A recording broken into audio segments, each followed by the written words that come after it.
बहुत सारे बच्चों के द्वारा ये कमेंट्स आ रहे थे कि सीबीएसई बोर्ड एग्ज़ाम 2021 में मैथ्स का ब्लूप्रिंट कैसा रहेगा, यानी कि चैप्टर वाइज सभी चैप्टर से कितने कितने मार्क्स के क्वेश्चन पूछे जाएंगे। इस वीडियो में मैं आप लोग को पूरी जानकारी देने वाला हूं और साथ ही ये भी बताऊंगा कि किस तरह से आपके क्वेश्चंस रहेंगे, किस टाइप के क्वेश्चंस आपके एग्जामिनेशंस में रहेंगे। तो चलो वीडियो शुरू करते हैं। इससे पहले मैं आप लोग को एक ज़रूरी जानकारी दे दूं। यदि आप अपने बोर्ड एग्जामिनेशंस में मैथ्स में अच्छे मार्क्स ऑब्टेन करना चाहते हो तो एजुकार्ट का ये क्वेश्चन बैंक आप लोग अवश्य खरीद ले। इसका आपको बहुत ज़्यादा बेनिफिट मिलेगा, जैसे कि इसमें आप लोग को नए पैटर्न पे ऑब्जेक्टिव क्वेश्चंस मिलेगा 2010 से 20 तक, यानी प्रीवियस 10 ईयर्स के आपको यहाँ पे क्वेश्चन पेपर विथ आंसर मिल जाते हैं। एनसीईआरटी और एनसीईआरटी एग्जाम्पलर के भी क्वेश्चंस मिल जाएंगे। दीक्षा प्लेटफॉर्म से रिलेटेड क्वेश्चंस मिल जाएंगे। और साथ ही बहुत सारे बच्चे कमेंट्स कर रहे थे सर सैम्पल पेपर कब आएगा सीबीएसई का, तो यहाँ पे आपको 2 सैम्पल पेपर भी मिल जाता है 2021 बोर्ड एग्जामिनेशंस के लिए। और साथ ही एक सीबीएसई का पेपर भी मिल जाएगा जो कि 12 मार्च को एग्जामिनेशन हुआ था, और एक आप लोग को टॉपर का आंसर शीट भी मिलेगा 2019 का। ये किताब आपके लिए हर तरह से हेल्पफुल रहने वाली है। और एक चीज़ यहाँ पे आपको मैं और बता दूँ, एजुकार्ट का ये क्वेश्चन बैंक इंडिया की पहली मैथ्स बुक है जो एक नए आत्मनिर्भर भारत के उद्देश्य को ध्यान में रखकर रिड्यूस सिलेबस पे बनाई गई है। ये किताब आप लोग जरूर खरीद ले, इसमें आपको बहुत ज़्यादा बेनिफिट मिलने वाला है।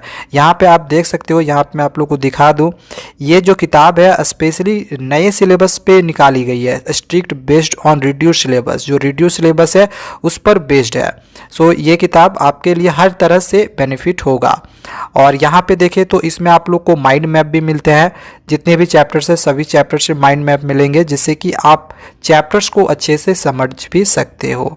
तो ये किताब आप लोग खरीद ले। यहाँ पे आपको जो ऑब्जेक्टिव क्वेश्चन मिलेंगे आप देख सकते हो। इसमें आप देख लो कि जो क्वेश्चन आप लोग को इसमें मिलेंगे वो एक नए पैटर्न पे मिलेंगे, एक नया पैटर्न पे यहाँ पे क्वेश्चन दिया हुआ है। इसका मैं बाय लिंक भी डिस्क्रिप्शन पे दे रहा हूँ, आप उस बाय लिंक पे क्लिक करके एजुकार्ट का ये क्वेश्चन बैंक आप मंगा सकते हो। ये हो गया। अब चलो अपने मेन टॉपिक्स पे हम आते हैं। स्टार्ट करते हैं हम चैप्टर 1 रियल नंबर से। अगर हम रियल नंबर का बात करें तो हमारे एग्जामिनेशंस में 6 मार्क्स के क्वेश्चन पूछे जाएंगे, जिसमें से 3 मार्क्स का एक क्वेश्चन, 2 मार्क्स का एक क्वेश्चन और 1 मार्क्स का एक क्वेश्चन दिया हुआ रहेगा। अब ये जो 3 मार्क्स का एक क्वेश्चन रहेगा ये प्रूव करने के लिए दिया हुआ रहता है, जैसे कि √3 या फिर √5 एक इरेशनल नंबर है, ये प्रूव करके दिखाएं। ये क्वेश्चन 100% फिक्स एग्जामिनेशन में रहता ही है। तो ये हो गया √3 √5 एक इरेशनल नंबर है, ये प्रूव करके दिखाएं। 3 मार्क्स का एक क्वेश्चन। अगर हम 2 मार्क्स का क्वेश्चन का बात करें तो ये भी प्रूफ टाइप में ही रहता है, जैसे कि 2 माइनस √3 एक इरेशनल नंबर है, ये प्रूव करके दिखाएं। तो ये कुछ इस टाइप में 2 मार्क्स का एक क्वेश्चन दिया हुआ रहेगा। और 1 मार्क्स का जो क्वेश्चन एक रहता है वो terminating and non terminating decimal expansion से रिलेटेड या तो फिर एचसीएफ और एलसीएम फाइंड करने से रिलेटेड रहता है। ये हो गया रियल नंबर से 6 मार्क्स के क्वेश्चन की क्वेश्चन का डिज़ाइन कैसा रहेगा।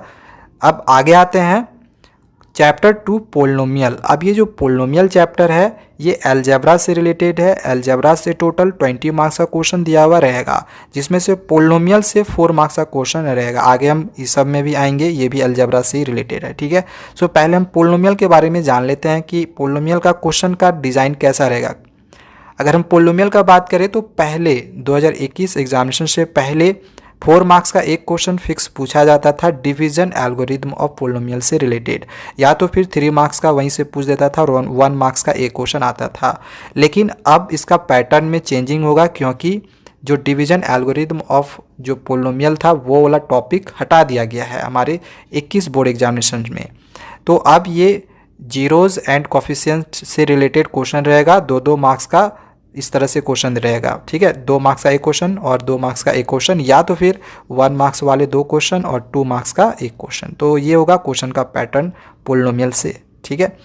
नेक्स्ट आगे आते हैं chapter 3 pairs of linear equation in 2 variables. अब देखो ये 4 नंबर का कभी 1 नंबर का एक क्वेश्चन और 3 मार्क्स का एक क्वेश्चन पूछता है, तो कभी 4 मार्क्स में भी एक क्वेश्चन पूछ देता है।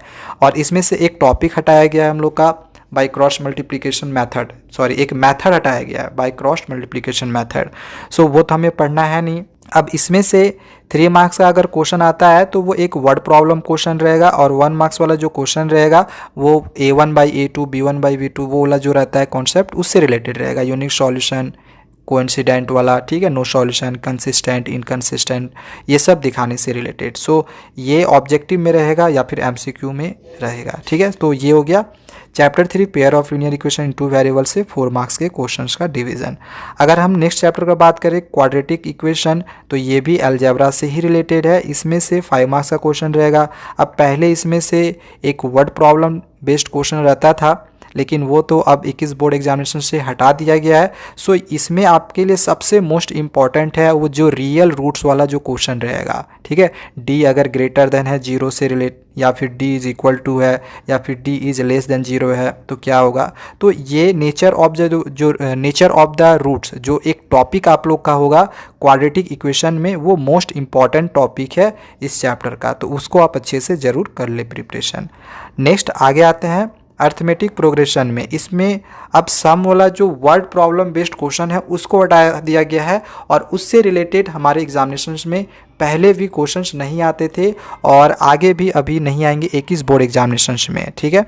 सो इसमें जो क्वेश्चन रहेगा वो TN, ये जो फॉर्मूला हम लोग यूज करते हैं AN TN, ठीक है, इससे रिलेटेड एक क्वेश्चन रहेगा। 1 मार्क्स में भी एक क्वेश्चन रह सकता है, और सम वाला से एक क्वेश्चन 3 मार्क्स में फिक्स रहेगा, 100% फिक्स है, सम से रिलेटेड एक क्वेश्चन दिया हुआ रहेगा।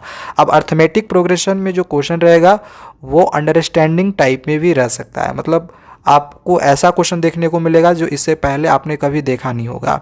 सो इसमें आप लोग क्या करो, आप NCERT पे सीमित नहीं रहना, आप दूसरा पब्लिकेशन का भी किताब पढ़ लेना, क्योंकि NCERT से सभी क्वेश्चन आपके ज़रूरी नहीं है कि अर्थमेटिक प्रोग्रेशन से मिल जाएंगे, ठीक है। चलो नेक्स्ट हम लोग आगे आते हैं ट्रायंगल में 2 थ्योरम तो हटा दिया गया है, एक रेशियो वाला और कन्वर्स ऑफ पाइथागोरस थ्योरम, ये 2 थ्योरम हटा दिया गया है। तो ये 2 थ्योरम तो अब आएगा नहीं, बाकी बच गया 2 मेन थ्योरम है हम लोग का, एक थेल्स थ्योरम और एक पाइथागोरस थ्योरम। तो यहीं से हमारे एग्जामिनेशंस में थ्योरम तो एक मिल जाएगा। अब थ्योरम 4 मार्क्स का आ जाएगा और 4 मार्क्स का और बच जाता है। तो इसमें जो मार्क्स डिवीजन रहेगा ये 4 मार्क्स का, ये 3, 1, 1 या फिर 2, 2 करके भी रह सकता है, सॉरी 3, 2, 1, 1 या फिर 2, 2 करके रह सकता है। सो ये हो गया ट्रायंगल से मार्क्स डिवीजन। अब चलो नेक्स्ट आते हैं कोऑर्डिनेट ज्योमेट्री में। सो कोऑर्डिनेट ज्योमेट्री में 6 मार्क्स का एक क्वेश्चन रहेगा। पहले एरिया ऑफ ट्रायंगल से रिलेटेड एक क्वेश्चन रहता था, सो ये वाला टॉपिक तो हटा दिया गया है। सो अब बाकी जो बच गया मिड पॉइंट फार्मूला और सेक्शन फार्मूला, तो इससे रिलेटेड आपके क्वेश्चंस रहेंगे। 3 मार्क्स का एक क्वेश्चन, 2 मार्क्स का एक क्वेश्चन और 1 मार्क्स का एक क्वेश्चन दिया हुआ रहेगा कोऑर्डिनेट ज्योमेट्री से, ठीक है। चलो नेक्स्ट आगे आते हैं इंट्रोडक्शन टू ज्योमेट्री, ट्रिग्नोमेट्री। अब ट्रिग्नोमेट्री से क्या है, ट्रिग्नोमेट्री में अगर देखा जाए तो 8, 4, 12 नंबर का पूरा पूछता है, जिसमें से हाइट एंड डिस्टेंस से 4 मार्क्स का एक ही क्वेश्चन आपका दिया हुआ रहेगा, और ट्रिग्नोमेट्री में एक आइडेंटिटीज से भी 4 मार्क्स का एक क्वेश्चन या फिर 3 मार्क्स का एक क्वेश्चन, और बाकी जो बच गया 4 मार्क्स या फिर यहाँ पे अगर हम 5 मार्क्स बात करें तो ये 3 और 2 करके दिया हुआ रहता है। सो ये हो गया इंट्रोडक्शन टू ट्रिग्नोमेट्री से 8 मार्क्स का क्वेश्चन और हाइट एंड डिस्टेंस से 4 मार्क्स का दिया हुआ रहेगा। आपके लिए मोस्ट इंपॉर्टेंट है ट्रिग्नोमेट्रिक आइडेंटिटीज़, उसमें से 4 मार्क्स का या फिर 3 मार्क्स का एक क्वेश्चन फिक्स रहता है, तो आप आइडेंटिटीज़ को अच्छे से ज़रूर देख लें। नेक्स्ट आगे आते हैं सर्किल, जो कि ये ज्योमेट्री से रिलेटेड है। तो इसमें से एक थ्योरम रहता है, टेंजेंट वाला एक थ्योरम होगा, उसको आप लोग देख लेना, वहीं से आप लोग के 3 मार्क्स में आ जाएंगे। और यदि किसी कारणवश वो वाला थ्योरम नहीं आता है तो 2 और 1 ये इसका क्वेश्चन का पैटर्न दिया हुआ रहेगा, ठीक है। कंस्ट्रक्शन से एक ही क्वेश्चन दिया हुआ रहेगा कंस्ट्रक्ट करने के लिए। ये मैं आप लोग को जब कंस्ट्रक्शंस का या फिर इंपॉर्टेंट क्वेश्चंस का वीडियोज लेके आऊँगा तो मैं एक क्वेश्चन आप लोग को बताऊँगा, 2-3 क्वेश्चन, उन 2-3 क्वेश्चंस को ही कर लेना, उसी में से बिल्कुल सेम रह जाएगा, ठीक है। सो ये हो गया कंस्ट्रक्ट करने से रिलेटेड। नेक्स्ट आगे आते हैं जो कि चैप्टर 12 है, एरियाज रिलेटेड टू सर्किल। अब इसमें से 6 मार्क्स के हमारे एग्जामिनेशन में क्वेश्चंस रहते हैं। इसमें आपका बहुत ही कम चांसेस है कि 1 मार्क्स का क्वेश्चन रहेगा। 3 मार्क्स का एक क्वेश्चन और 2 और 1 रह सकता है अगर 1 मार्क्स का आता है तो, या फिर 3 और 2 2 करके रह सकता है, ठीक है। सॉरी 3 और 3 करके रह सकता है, 3 3 6। तो ये हम लोग का क्वेश्चन का पैटर्न होगा एरियाज रिलेटेड टू सर्किल से। अगर हम सरफेस एरियाज एंड वॉल्यूम्स का बात करें तो पहले क्या था, इस चैप्टर से फ्रस्ट्रम से एक क्वेश्चन फिक्स पूछा जाता था, तो वो टॉपिक तो अब हटा दिया गया है। सो अब यहाँ से जो क्वेश्चन रहेगा वो वाटर फ्लोइंग से रिलेटेड क्वेश्चन रहेगा और एक ही क्वेश्चन रहेगा 4 मार्क्स का, ये 100% फिक्स है, ठीक है। सो वाटर फ्लोइंग टाइप का जो क्वेश्चन होगा उसको आप लोग ज़रूर देख लेना। नेक्स्ट आगे आते हैं स्टैटिस्टिक्स। सो इसमें मीन मोड मीडियन यही है। अब एक मेथड हटाया गया है, बाकी 2 मेथड आपको पढ़ने हैं, सो वो मेथड आप लोग देख लेना और वहीं से क्वेश्चन 5 मार्क्स के हमारे एग्जामिनेशन में आ जाएंगे, ठीक है। और इसमें से 4 मार्क्स का एक क्वेश्चन और 1 मार्क्स का एक क्वेश्चन दिया हुआ रहेगा। अगर हम प्रोबेबिलिटी का बात करें तो इसमें से एक क्वेश्चन 1 मार्क्स का, मतलब 2 क्वेश्चन 1 मार्क्स का रहेगा, एक क्वेश्चन 2 मार्क्स का और दूसरा भी जो क्वेश्चन होगा वो 2 मार्क्स का रह सकता है। या फिर क्वेश्चन का डिवीजन प्रोबेबिलिटी में हमेशा चेंज होते रहता है, कभी 3 मार्क्स में भी एक क्वेश्चन पूछ देता है, लेकिन हाँ 4 मार्क्स में क्वेश्चन ये नहीं रहेगा तो 3 मार्क्स में, 2 मार्क्स में और 1 मार्क्स में ही रहेगा। हो सकता है 3 मार्क्स में एक क्वेश्चन, 2 मार्क्स में एक क्वेश्चन और 1 मार्क्स में एक क्वेश्चन दे दे। सो ये है क्वेश्चन का पैटर्न। इसी पैटर्न से रिलेटेड आपके एग्जामिनेशन में क्वेश्चंस आएंगे, हमेशा से सेम इसी पैटर्न से क्वेश्चंस पूछे जा रहे हैं और सेम इसी पैटर्न से आपके एग्जामिनेशन में भी ज़रूर रहेगा।